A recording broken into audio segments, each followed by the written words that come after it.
Music and specifically playing might be one of the easier things to transition to Zoom.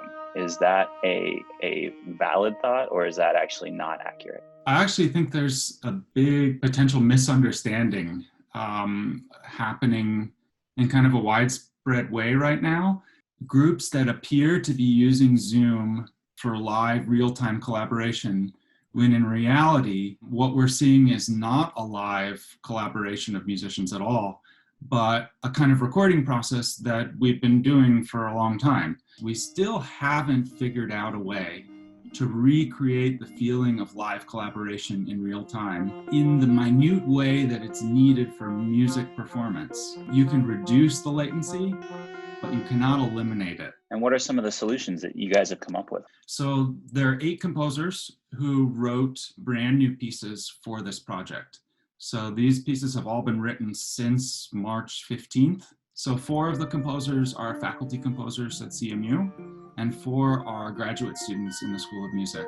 A couple of the composers have taken the approach of kind of freeing up the musical time. So they're designing music where the bar lines have been erased, where the idea of consistent tempo for the whole group is let go.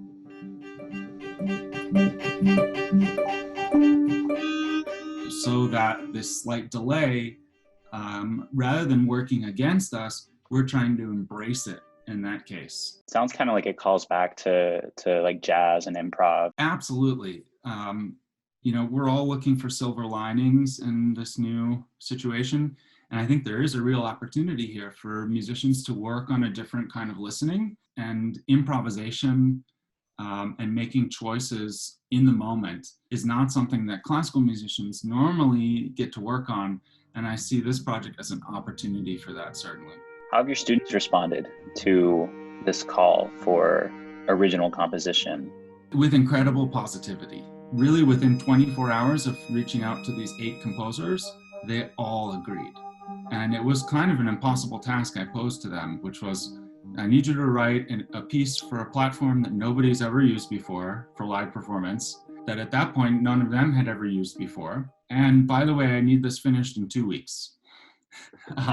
What I found is that we are all so starved for collaboration and human interaction that everyone is so generous. The idea of socially distanced performers finding some way to collaborate over the airwaves with all of these things working against us, like latency and audio compression and network connectivity issues, but we're all still logging on and wanting to do it.